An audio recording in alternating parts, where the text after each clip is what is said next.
All right. Well, as most of you know, the topic today has to do with control. And I sometimes maintain that our whole culture is addicted to control. And what that really means is we don't like to feel discomfort. So we have various personality habits and communication ways of managing emotional discomfort. And also, if you know anything about me, I'm all about continuing to get more and more comfortable with discomfort, not necessarily, like self-punishing way, definitely not, but noticing what these control patterns, I'll be talking about control patterns, these automatic personality habits that you're not aware of, although maybe your friends are aware of them. And so today I'd like to help us get more aware, more self-aware about our various automatic habits so that we can notice them, pause, and see what's really going on. And basically, it boils down to seeing what you feel underneath these automatic habits. So we'll get into it. And the question that I posed as the topic for today is, what is something another person does that you wish you could control? So, it's got a slight bit of humor in that because I think most of us can admit that, yeah, we wish we could change this or that about another person, but we also know that control in and of itself, just trying to control in order to make our world, in order to make ourselves more comfortable, that's not a great strategy for our own personal development. Because if you think you should be able to control everything so that you're always comfortable, you're not going to grow. So, I'm into growth, I'm into development. That's what I'm selling here in this work that I call Getting Real. So, would you guys look with me at a list of a few things that I remember people saying they wish they could control about somebody else? And some of it's me, and some of it's my friends and my clients. So I'm going to do a screen share here just to kind of warm you up, and then I want to ask for people to put in the chat what are some things you wish you could control. So this will just get you started, and then write in the chat either one of these things or something of your own that there you can all see that. I also copied and pasted that in the chat before the meeting, and I'm not sure if it's still there, but let's just look at the screen for the moment here. Just glance down this list and see which ones kind of ring true for you, maybe for a particular person. The kind of relationships where this control stuff usually comes up is what I call the obligatory relationships in life. Those are the people that really matter to you. It could be your mate, your child, your parent, your boss, a coworker, a good friend. But the relationships that you can't easily get out of, especially like parent, child, that type of thing.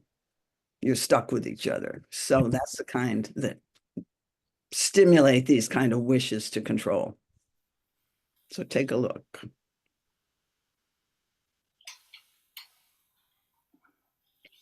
And John, you guys have access to the chat there?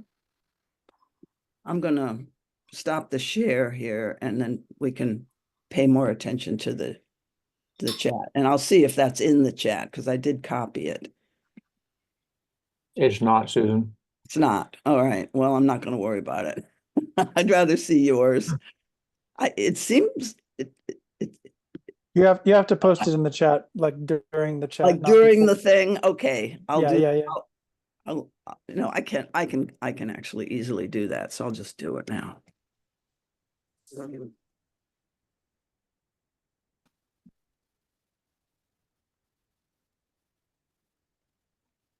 I see it in my chat, but oh, I didn't click the little thing here. Oh, wait a second. Yeah, there it is. Okay, I have to click the little send button. Or is it there now? Give it a second. I'll just put it in again. What the heck?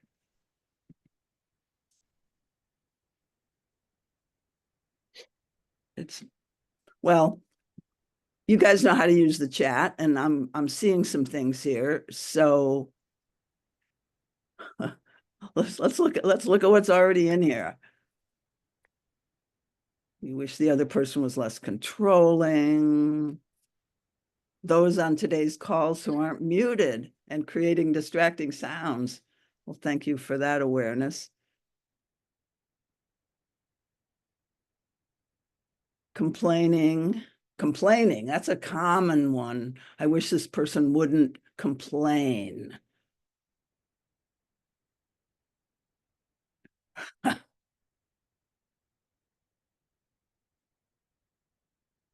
Tell me what he thinks and feels, my son. That kind of warms my heart when I read that one. Tell me, I want people in my life to be more efficient and not waste resources. So notice if you can relate to some of these. Willingness to talk things out and share thoughts and feelings openly, as long as it might take. Listen and be more present. That's a common one. Wish I could control the mood of my wife. Wish people understood the win-win concept. Treated with more respect. Stop drinking alcohol. Take better care of their health. Defensiveness. That's a really common one. And that's kind of one of the most common control patterns that people use. Lean into conflict and not withdraw. Well, what a great list. So, what do we make of this? If that person were able to do that, if they did that for you or for themselves, what would that do for you?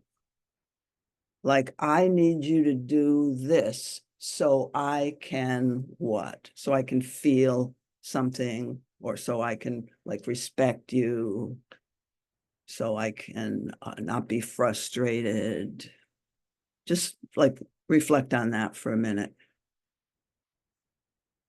Anybody willing to have a discussion with me about this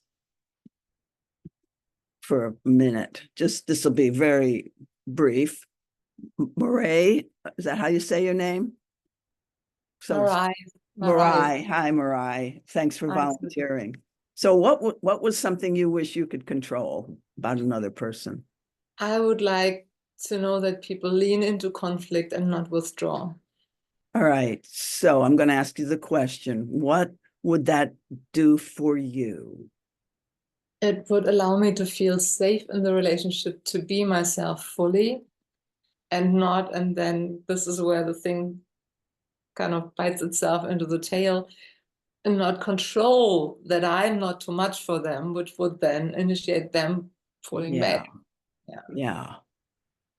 So you've already sort of answered my next question, which is, what are you trying to avoid? At least one of the things two things you mentioned trying to avoid. I mean, it was implied when you said, I'd like to feel safe. So I want to avoid feeling unsafe. And I want to avoid getting that impulse that now I've got to control myself because I might be too much. Yeah. So those are, And I want to avoid like, oh, okay, I'm my full self on my own. That's not what I desired. I want you to want be your my full desire. self I with want to be others, my full self. not just on my Yeah. own. So I Yeah. want to avoid feeling alone, lonely. Okay. So that's another thing is avoid feeling lonely. So each of you, if you can do these questions for yourself, there's there's a kind of discomfort that gets revealed that is hard for you to bear. Let's start with feeling alone, because a lot of people can relate to that. When this other person is behaving in that way, it's hard to feel their presence. And it is a lot of times, whatever that other person is doing, we could consider a control pattern. And I'll look at a list of control patterns that people do that are generally difficult for a partner or for others. But first, we're just looking at how can this question reveal some important stuff about myself, what I'm longing for, but also what hurts, and what perhaps I go through life kind of scanning for avoiding that kind of hurt, or perhaps seeing that kind of hurt, like how connected this other person is willing to be with me, how intimate. Now that's not everybody's concern, but that's really a foreground for a lot of us, especially the kind of people who follow my work.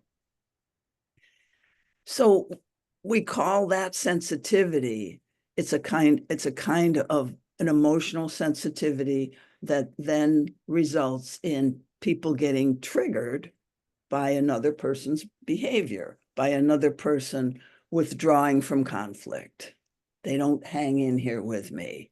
They give up too soon, that sort of thing.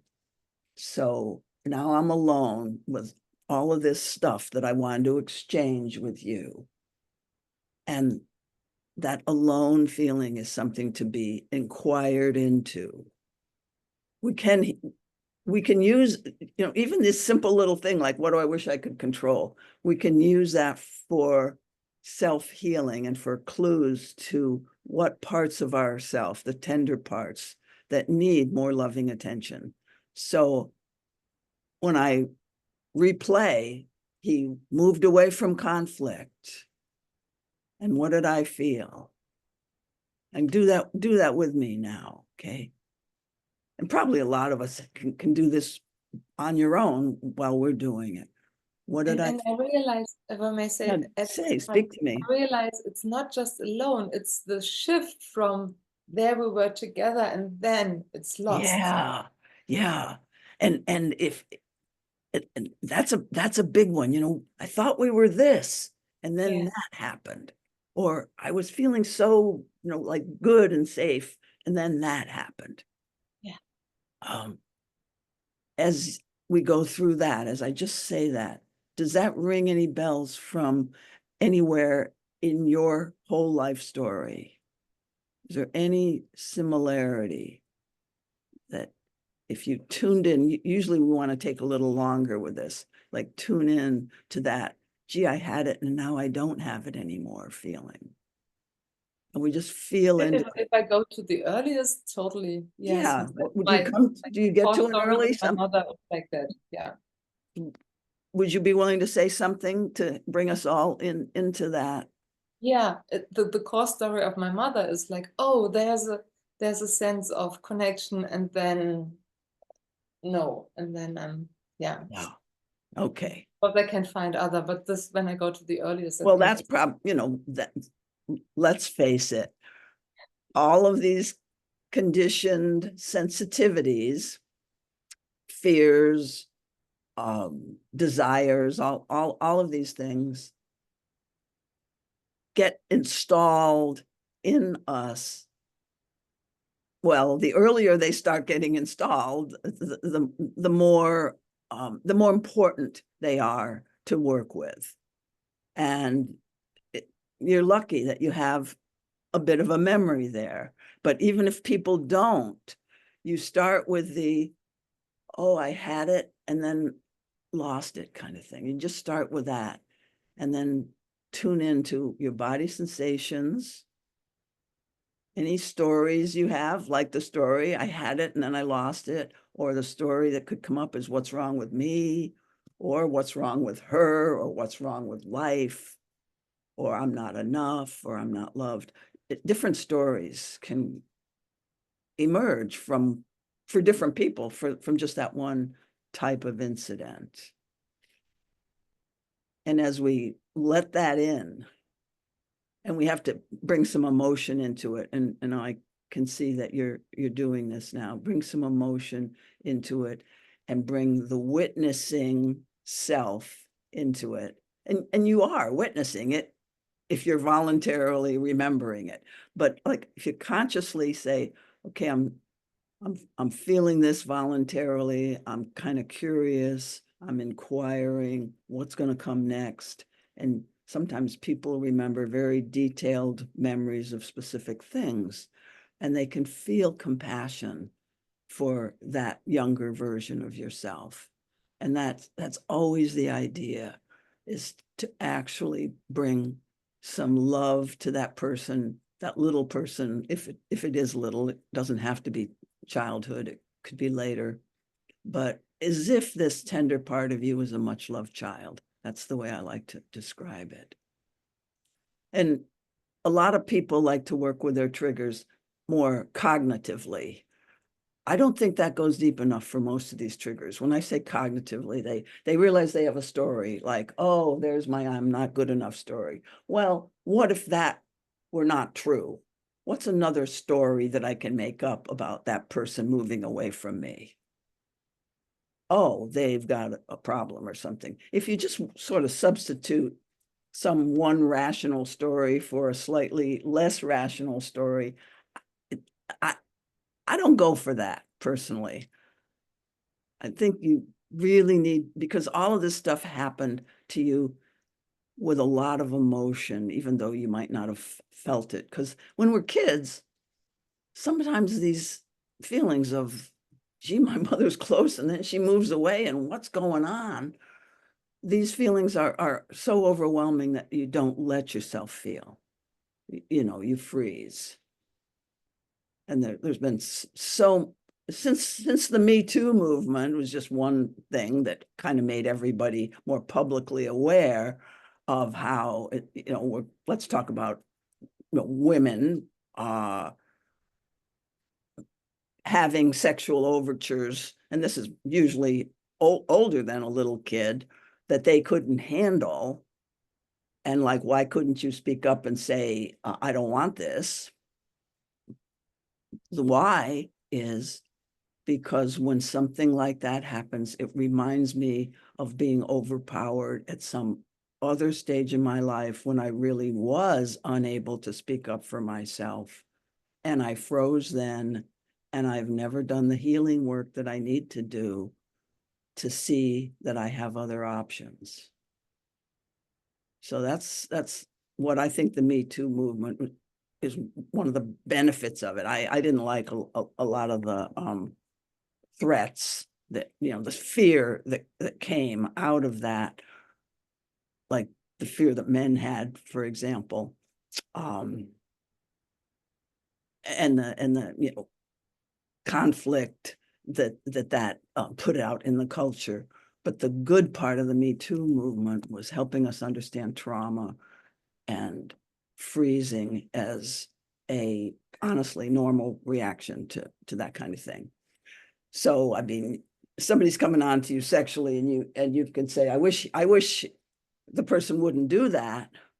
And to the extent that you're not able to find another creative response to that, that means you still need some healing around it. So let's go back to not such traumatic kinds of things, but just whatever's coming up for you guys now. Let me excuse Murray, did I say your name? Hi. Marai. Okay. Marai, anything you want to say as you've listened and gone through this? We'd like to hear it. Yeah, so when I was able to feel, and it's a different thing to feel in our shared space than just on my own, obviously. And I went deeply in there. I I mean, the one back then really believed, oh, I am doing something, because the response was not just withdrawing, but withdrawing because there's something wrong with you. Yeah. And so out of that has come the pattern of, okay, how do I do it right so that this response Yes. Yes. doesn't come? But if that response is actually then a protection pattern of that person who are not owning their thing, but they're blaming, there's like this thing of being afraid of being blamed, not just of someone withdrawing, but Yep. them withdrawing Right. and making me wrong and it's my fault. And so seeking to navigate that is, but then also wanting to be myself fully. And so it's like being torn. Beautiful. You were able, you were able to feel more nuances into it. And the more we take time with this and actually do it, and like you actually did it, even though I'm talking about something else, you're staying with your process of feeling and what's going to happen. Oh, and now I get the feeling, oh, I had must be something wrong with me interpretation of that.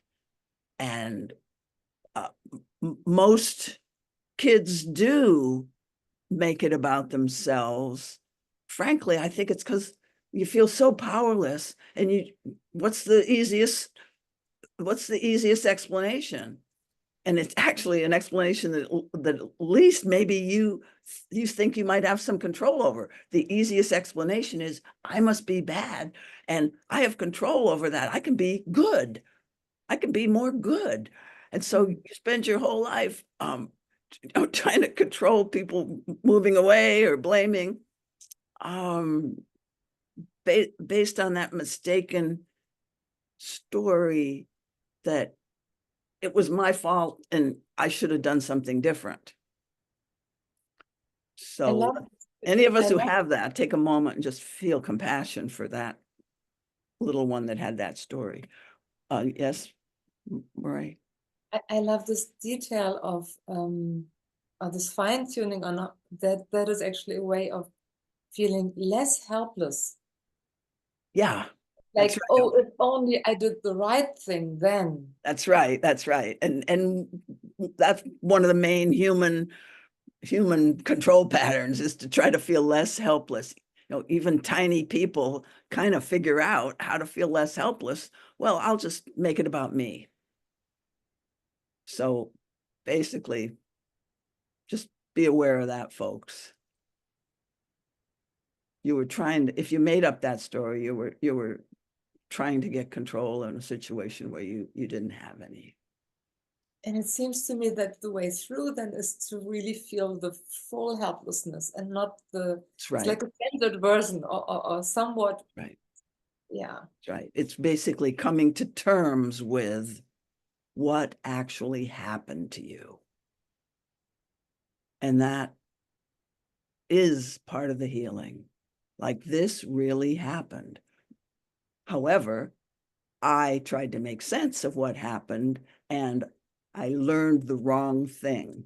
This is a phrase I use a lot. We learn the wrong thing as children about what's causing things or how the world works, because we generalize. I mean, what else do we know? We generalize from our own little family experience.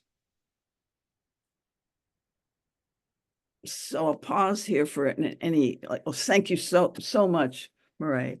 That is so beautiful.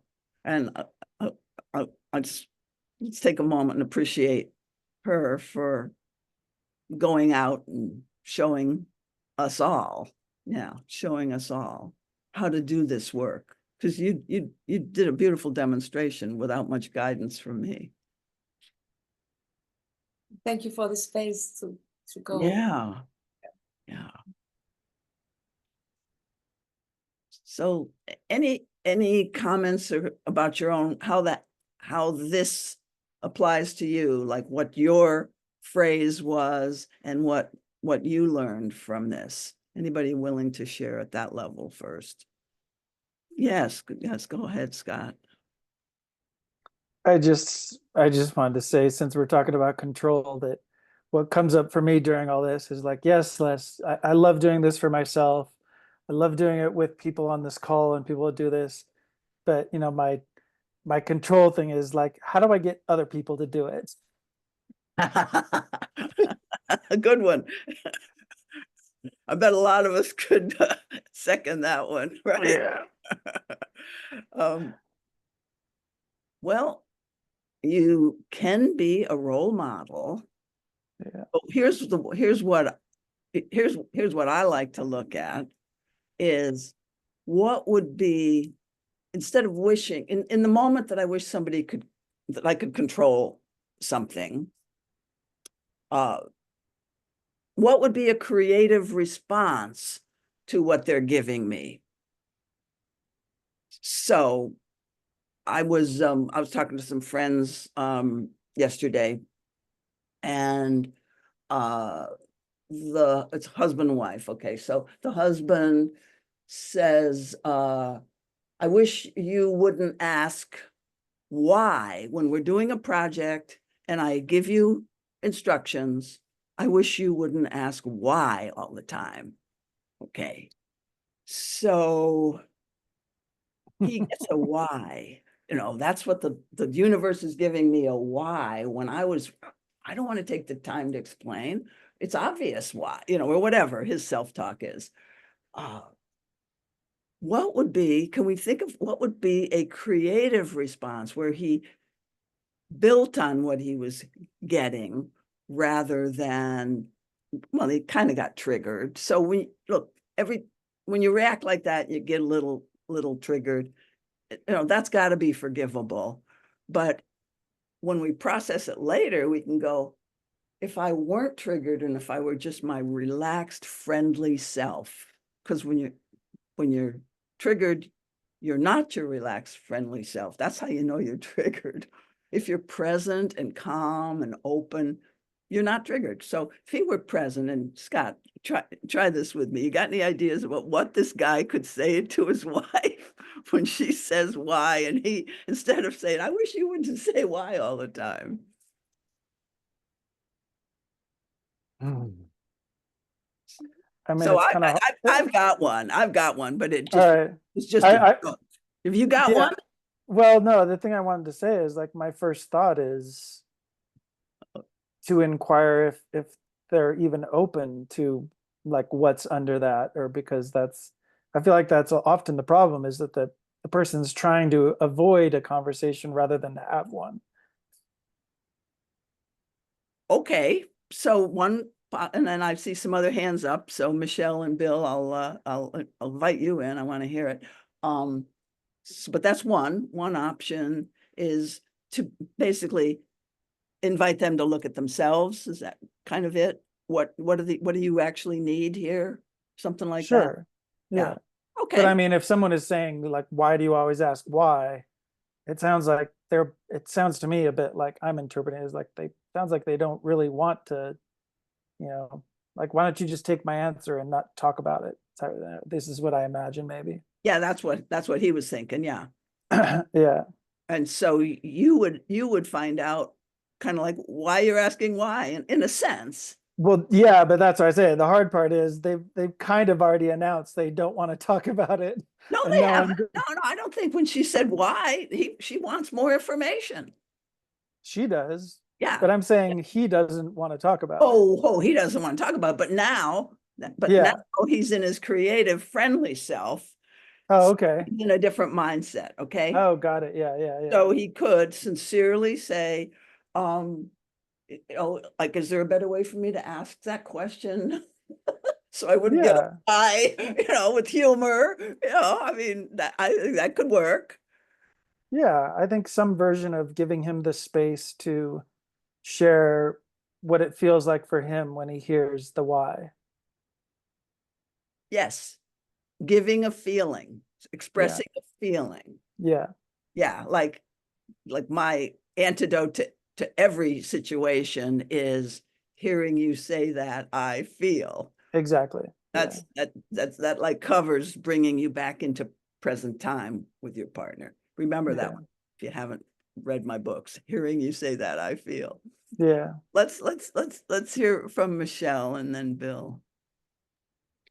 I was thinking that, instead of saying how I felt, another strategy would be to try, like Scott was just saying, trying to say something that might allow the other person to get more in touch with what's going on with him. Something like, it sounds like maybe you wish this were easier for us to understand. Is that it? Mm. Something like that. Yeah, like stay with her, because see, once you're back in your friendly mode, Mm-hmm. rather than resisting what is, Yeah. you're able to, just say it in a friendly way, and almost everything works better then. Like almost like if you can not take it personally, and so that you're just trying to understand more what's going on with that person. Sometimes just doing that kind of thing allows them to, oh, wait a minute, that's not, they'll start thinking about it themselves anyway. Yeah, and in a sense, what you're saying, Michelle, is you're slowing the conversation down, and you actually are giving more space to the other. Yeah. And you're able to do that. I mean, so we're not saying you should never take things personally, or never get triggered, or never get tight. Yeah. You're gonna, but Yeah. you reflect on it, the next day or an hour later, and you go, oh, I was feeling something that tightened me up so much that I couldn't see other options besides do it my way because I said so, or something like that, which would not be a creative response to the moment. Okay, good. Slowing it down then, and asking. And Bill, what'd you have? Yeah, a couple of things. One, I wanted to exclamation point on the places I don't tend to go very easily or quickly is I feel, rather than try to fix the situation. Because to me, that's more of a control thing, to try to change them, try to understand them, try to have them understand me. Just to share how I'm feeling is usually missing in my natural reactive way of being. Thanks. So Thanks. yeah. So let's say if you're willing to stick with me on this a minute, Bill. Okay. So let's say somebody you think you're just doing a project, and you think she's there to help, and she says, what, why do you want the hammer right now? What do you, what's your feeling response? I could say, for one, I could pause if I'm really triggered. Yeah. Call for a pause and breathe. Yeah. Tune in.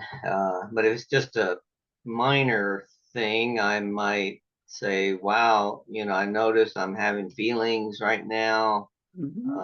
When you ask me why, I feel some fear that I'm being criticized and judged.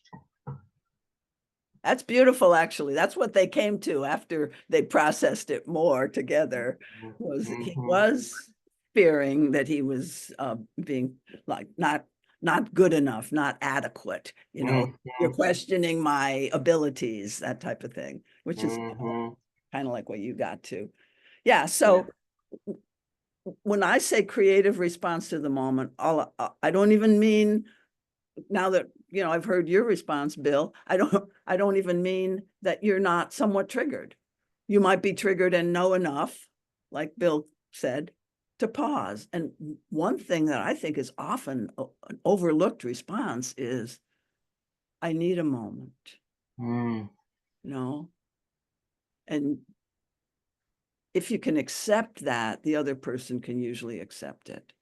That's another way that, back to being like a role model for others, that I mentioned to Scott,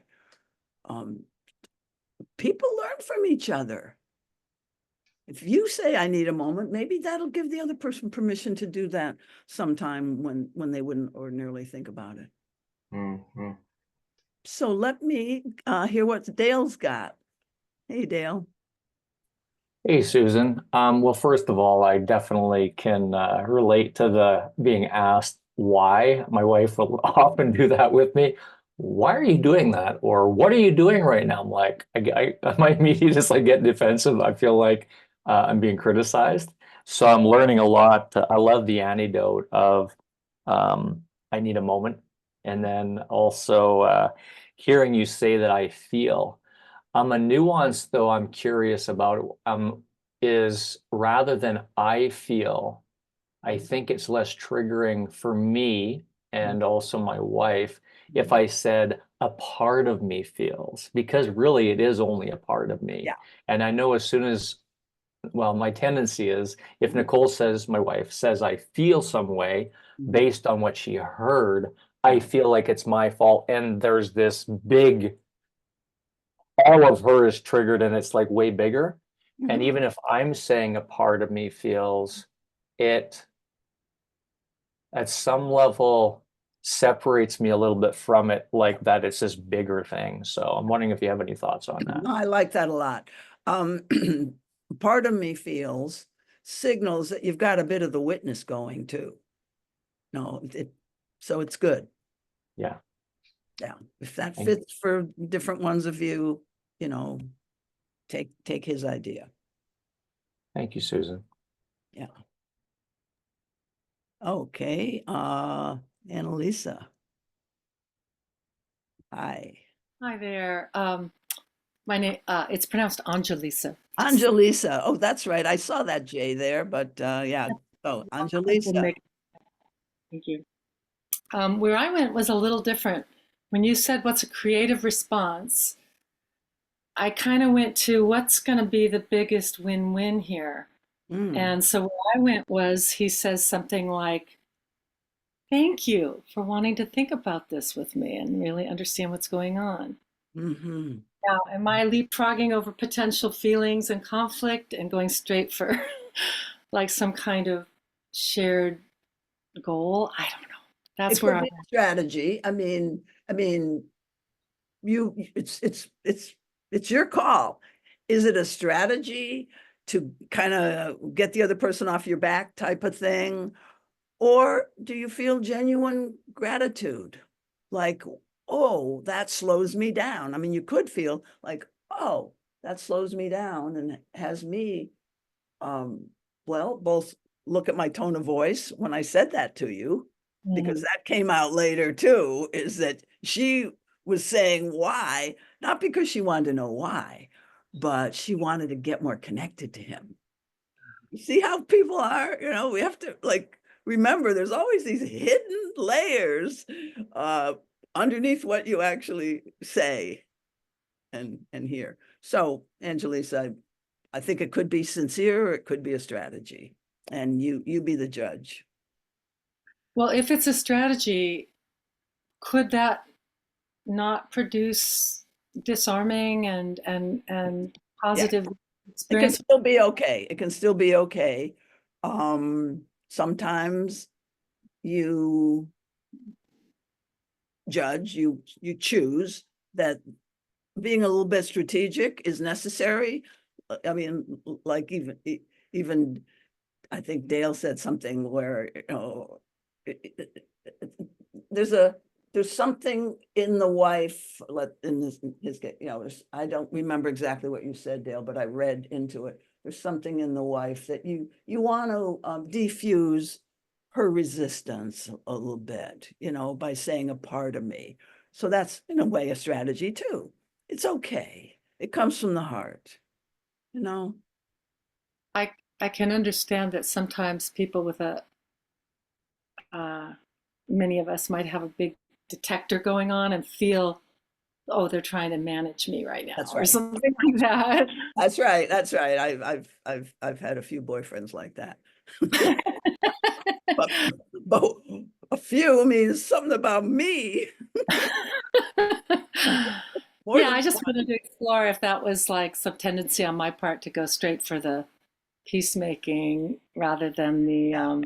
what's really going on here. But I think I have both instincts, and they come in at different times. Yeah, it's nice to have options, and the more present you are to that exact other person, the more you'll be attuned, and your choice will be attuned to them. Like, you know, this person really wants to know me intimately, so I don't want to just kind of throw the dog a bone. I want them to know me better versus soothing them, you know. So you always got choices.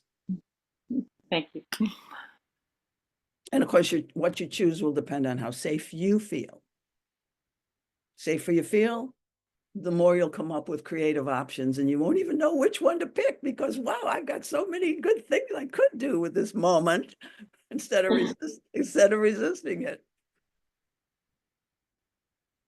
So here's a scenario I'd like you to that a lot of people get into. Let's think in terms of an older couple, although it could be at any age. One person is more sickly or disabled or, you know, kind of less healthy than the other person. In fact, okay, so we're at the older stage now, and the man has all kinds of problems moving, getting his body to move. Okay, he can move, but he's slow and doesn't like to go out of the house. And she wants to go to the gym, and he says, no, I need you to stay home with me. Okay, so this is a special kind of challenge. It's the self-other challenge, you know, self-care versus care for the other. Anybody ever been in that kind of situation? Doesn't have to be the one about more able and less able, but there's, you know, I want to help my girlfriend with her party, and I've got so much on my plate that I'm not taking good care of myself. You know, you've got other things, but let's take the one about he wants her to stay home, and she knows that she just needs to get out of there and get to the gym. What happens inside of you? I mean, she wishes he wouldn't, you know, clearly she wishes he wouldn't be asking this kind of thing. So if you put yourself in that situation, what do you do? Anybody want to try it? Darcy? Hi. I, Me and him. Well, the first thing that came up for me was I started to feel claustrophobic in that situation, honestly. And then I wanted to take care, you know, of this, you know, of my partner, which is not this guy. It's usually I'm sitting on the couch and he's no. There's a lot of things going on, you know. Another impulse that I had was to negotiate, like, okay, I hear that you need me. What can I do for you so that you could feel good and safe and connected? And then, you know, we could meet your needs and my needs. It doesn't have to be one or the other kind of thing, you know. And I might also have some feelings of guilt, you know, for just like both wanting to do some self-care and, you know, feeling guilty about it to go through in my own head. Would you wind up going to the gym? Probably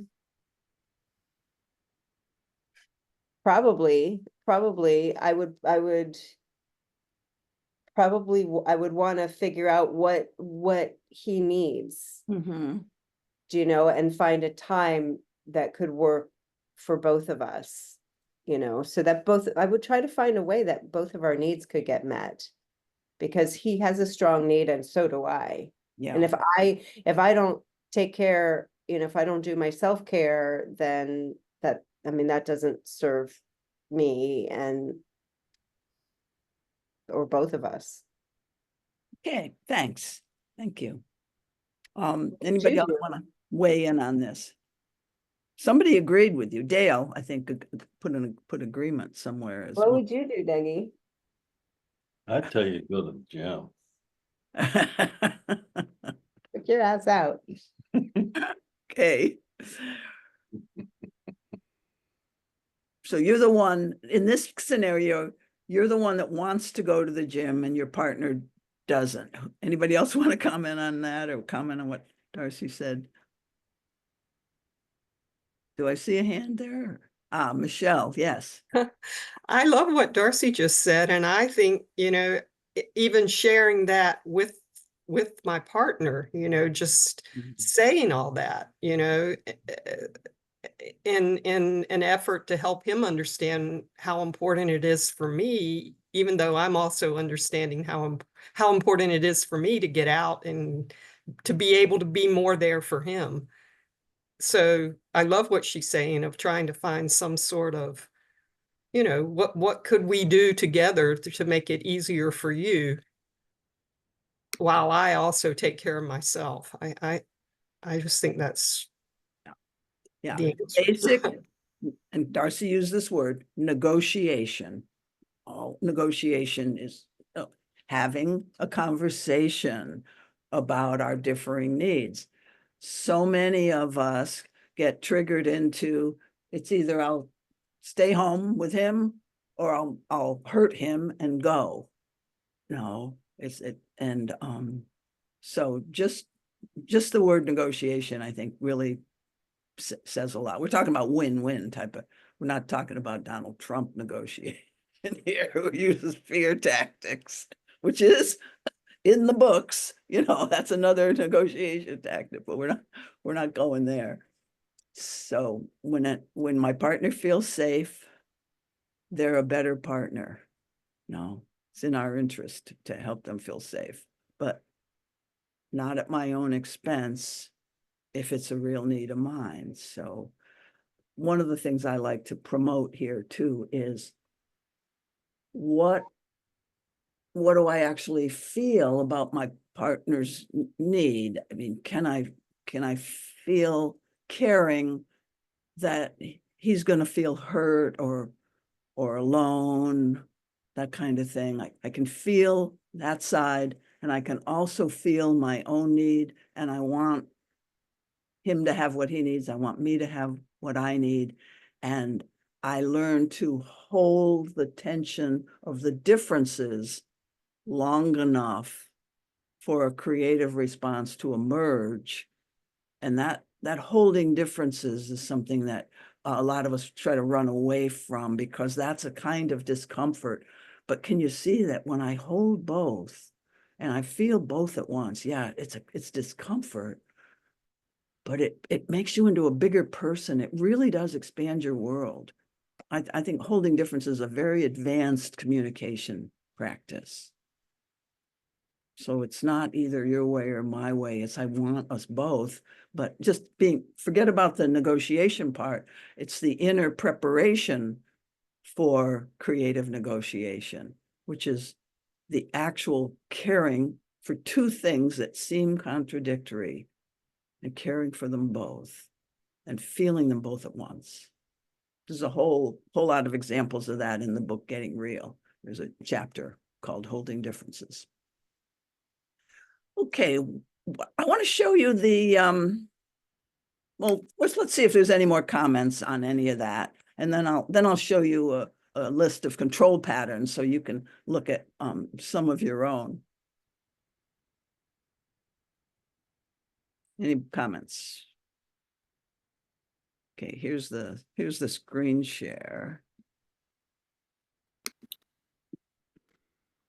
And this is just a partial list of control patterns.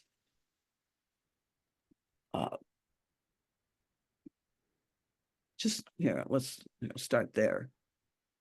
Replying quickly. Do you do that? I won't go down all of them, but just how often we just quickly reply. What's that about?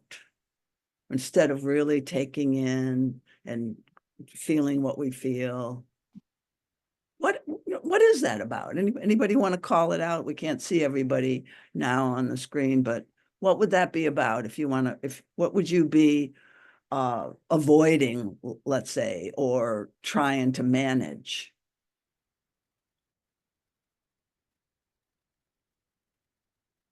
I would think, I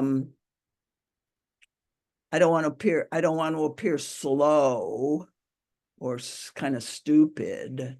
So I give a quick reply. I want to appear confident, So some of these are controlling other people's impressions of you.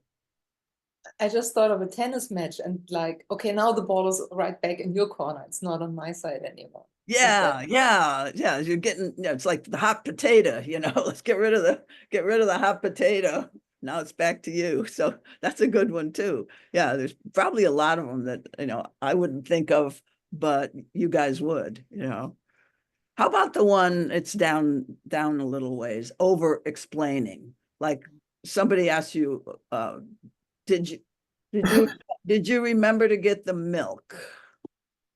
And instead of saying yes or no, let's say you didn't get it, but instead of saying no, you explain how much traffic there was and how somebody in front of you at the grocery line was complaining, just a bunch of stuff. You say a bunch of words. What would you be avoiding or trying to accomplish by over explaining? Does anybody do that? Mhm. So, I mean, basically, what I think the person might be doing is kind of prolonging the inevitable in a sense of admitting, no, I didn't, and taking the consequences. Of course, you're trying to manage the other person's displeasure with you by helping them understand the pressures on you, and nothing wrong with that in a way. Just all of these things, when we see ourselves doing any of these automatic behaviors, and you often don't see it right when you're doing it, but you'll recognize, you'll go, oh, geez, I'm in that same pattern again. Oh, I used way too many words and I could have just said, no, I'm sorry. I'll go out now or whatever. So when you reflect afterwards, so this is a little exercise I like to give people. When you reflect a day later of, oh man, I was in a pattern, you can do this inner inquiry that I call the authenticity inventory, where you go, well, what was I trying to avoid by doing that? And if I had felt really safe, like she wasn't going to have a bad reaction, what would I have said instead? And even actually say it inside your own mind. Imagine saying, no, I forgot. And just putting a period on the end of the sentence. That might be good for some of us. Or I'm sorry, I forgot. What would that feel like? And that trains you. That's a way to retrain your communication channels to be a little more aware when you're doing it next time, and maybe more quickly say, wait, no, forget the excuses. No, I didn't. So it's a good exercise to help yourself get more back into the moment, when, even though you missed the moment that time, next time there'll be a shorter time lag between when you feel something and when you're able to reveal it. And we have 2 more minutes, and Arthur has a comment. Hi, Arthur. Hey, I guess just a quick question. So scanning down that inventory, it seemed like there has to be quite a bit of nuance in interpreting some of those, because I could see some of them being motivated by a subconscious intent to control, and some of them not being so much about control, but just and I wish I had it up in front of me again to give you a good example. But I think there was one about like you know, going through all the details of some plan or something in order to avoid some kind of adverse outcome or something. I can't remember the exact framing, right? And I can totally see how that could be a manifestation of an intent to control. But I could also see that as just being a wise way of doing planning. And you can do that without this like desire to control, but in a more kind of collaborative approach. It just seemed like Yeah. a lot of them kind of struck me as kind of having that duality, and that, you know, you just have to be very mindful, I guess, in how you interpret those. Anyway. Yes, I'm glad you brought that up, Arthur, because there are many things on that list. And that list is from the book 5-Minute Relationship Repair. And when I give my workshops, I give a different list that's a little more up to date, because that book was 2015. But what I do say in the book, and in generally when I introduce this topic of the list of control patterns, it isn't a control pattern if you're doing it intentionally. It's a control pattern when you don't know you're doing it, and you're unaware of your motives, and you're trying to avoid discomfort. So smiling and nodding, one of the things on the list, and then I'll wrap up here. Smiling and nodding as you're listening to somebody can be, gee, I want them to feel heard so that they'll shut up and it'll be my turn. Or it can be sincere interest. So, you know, again, you be the judge. Okay. But a list like this will help you, you know, like a little checklist. What was my motive when I did that? Okay, folks. Well, thank you so much. And the key takeaway here is, when you communicate, are you communicating to relate, which really means just to share what's going on for you in the interest of transparency, knowing and being known, also really being curious about the other. So being aware of self, other, and the context. Relating. Controlling has to do with managing my anxiety about not being in control, or in some way managing how the other person responds to me. Sometimes controlling is okay. It's like you're a parent and you want your child to be safe, and you have to like keep them from doing certain things. So that's certainly a valid use of your control capacities. So it's all about awareness. And I'll leave you with my little phrase, you can only be as honest as you are self-aware. And so many of us are on automatic so often. It's forgivable, but let's admit it and keep doing the work. So thank you for joining me today. And I do these every Tuesday, first Tuesday of every month until further notice. And it's now announced in my Substack, and I usually announce it on Facebook too. Thanks for coming. Thank you, Thanks, Susan. Susan. Thank Thanks, you. Susan. Good to see you. Thank you, Susan. Bye. Thank you so much. Bye. Thank you, Susan.